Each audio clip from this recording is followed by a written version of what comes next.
I'm a big fan of visual art. I like paintings and sketches and stuff like that. So whenever I go to any place, whenever I travel, one of the things that I must do is actually visit a museum and check out the street art scene. I love graffitis, and I am going to share with you 5 graffiti artists that I hope you can check out when you travel and find yourself in the place where they're at. First is a Chinese artist, Hatunan. Let me know if I did not pronounce that correct. I like his style. I think they call it the splashing technique. So it seems like splashing his brush to the canvas to create that sort of undisciplined and unstructured lines, and then put together he creates such beautiful portraits of the wildlife. And it's very relaxing for me because personally I like how it seems like it's not like it's barely there. It seems like he didn't put too much of an effort to be able to create something like this, because it's just splashing all the colors on the canvas. But the way all of those lines and all of those colors come together, you know how like our body is actually composed of different parts. It's just glued together by something. So we're made up of so many. There's so many of us. In other words, there's a lot in us, and that's kind of what his paintings, his murals appear to me. It feels like he's disintegrating all of these animals. It feels like he's picking them apart, he's taking them apart, and in so doing you get a better idea, you get to know these animals better. Next is Alex Face, or Pachapol Tungaren. Please let me know if I mispronounced it. He's they call him the Banksy of Thailand. He is recognized for this baby character, and that baby character has actually an eye on his forehead. And he said that eye serves as the protection of the child, because he's so innocent, he's so pure. He doesn't really see the evil of this world that can harm him, and that third eye actually serves as his protection. That actually sees the evil that's coming and protects the child. I have a very, very soft spot for children. I have a soft spot for young people. In fact, many of the novels and the comic books, the stories that I'm writing right now actually involve children. And so for him to be able to capture that innocence and still be grounded in reality, in the fact that that innocence isn't really what the world is made of. There's a lot of evil in the world, and so I think that representation is just great for me. And plus the fact that the child is just really, really cute, that and so I can't help but fall in love with the child. I guess that's the point.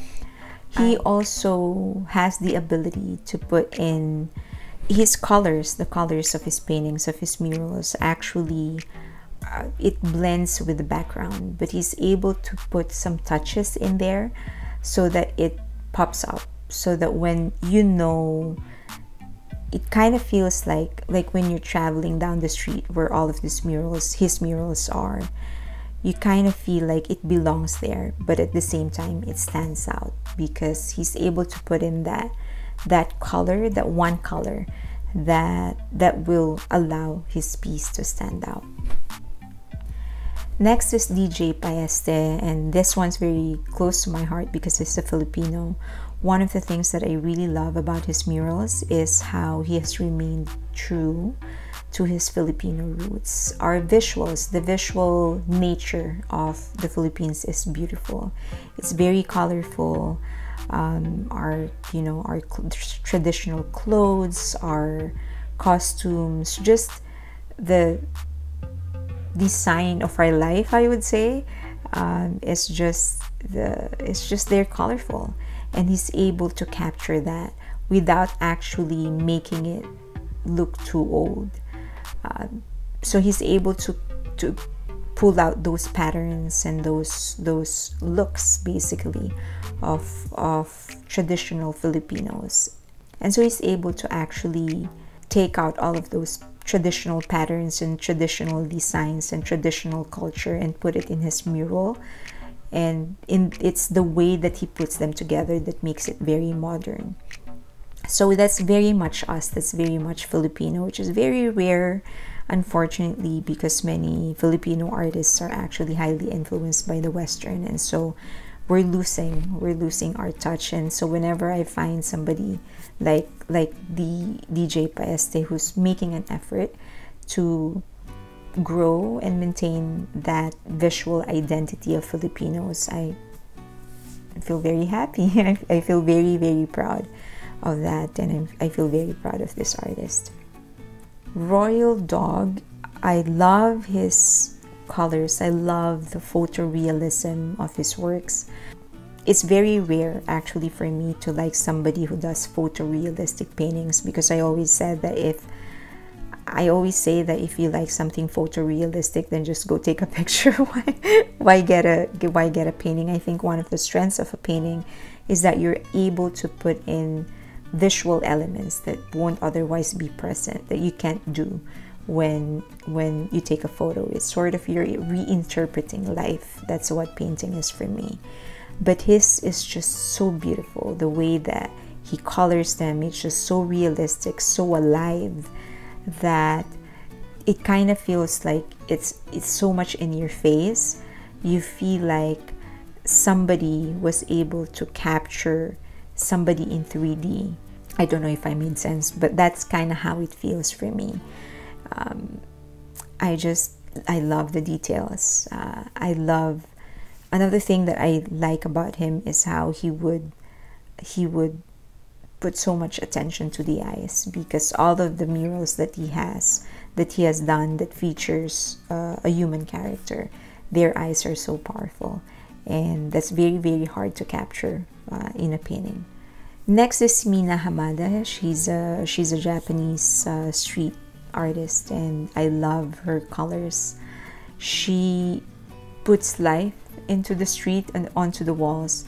Her colors are refreshing, and it's so bubbly that it's very rare for you to stare into a wall and actually feel happy, but that's exactly what she makes. She creates happiness with all the murals that she creates. She has the ability to put together such thousands of different colors or shades or hues.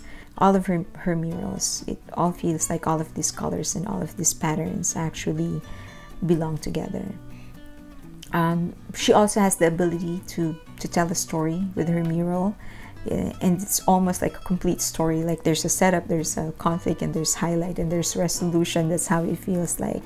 And so all of those street artists, all of their links, social media links, are in my description box. Please visit their websites or go follow them on Instagram and all their social networks.